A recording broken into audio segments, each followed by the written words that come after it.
ଜୟଜଗନ୍ନାଥ ସାଙ୍ଗମାନେ ମୁଁ ଏବେ କାମରୁ ଆସିଲି ଦେଖିଲି ଚିଆଁଙ୍କ ଦାନା ନାହିଁ। ଏବେ ଦାନା ଆଣିଯିବା ଦୋକାନକୁ। ଚିଆଁ ଦାନା ସରିଯାଇଛି ନା ଚିଆଁଙ୍କ ଦାନା ଯିବା ଦାନା ଆଣିବା। ଏବେ ଅଧ କିଲୋ ଆଣିଲେ 3-4 ଦିନ ପଳେଇବ। ଛୋଟ ଛୋଟ ଚିଆଁ ନା ଆପଣଙ୍କୁ ଚିଆଁ ଦେଖେଇବି। ଦାନା ଆଣି ଯାଉଛି ଦାନା ଧରିକି ଆସେ। ଦେଖନ୍ତୁ ଏଇଠି ମୁଁ ଦାନା ଧରିକି ପଳେଇ ଆସିଛି। ଆପଣମାନଙ୍କୁ ଦେଖେଇବି। ଏବେ ଦେଖିବି ଦାନା କେମିତି ଦେଖିପାରୁଥିବେ। ଏଇଠି ଏମିତି ଦାନା ଏରା କୁକୁଡ଼ା ଖାଇବେ ଆଣିଛି ମୁଁ।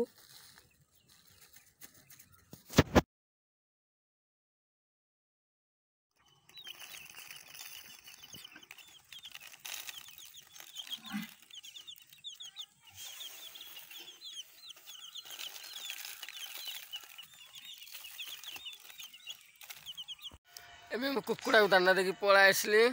ପୋଖରୀ ଆଡ଼େ ଦେଖିପାରୁଥିବେ। ପୋଖରୀ ଆଡ଼େ ଆସିଛି। ତାକୁ ଗଲେ ଆଜି ଗୋଟେ ବସା କରାହେବ। ପୋଖରୀ ଆଡ଼େ ଗଲା ପରେ ଛୋଟିଆ ବସାଟେ କରାହେବ ତାକୁ ରହିବା ପାଇଁ। ନହେଲେ ରାତିରେ ଶୀତ ହେଉଛି ତାକୁ ନା ଗୋଟେ ବସାଟେ ତାଙ୍କ ପାଇଁ ଗୋଟେ ଗଲେ କରିବୁ। ଆପଣ ଦେଖିବି ବସା ବି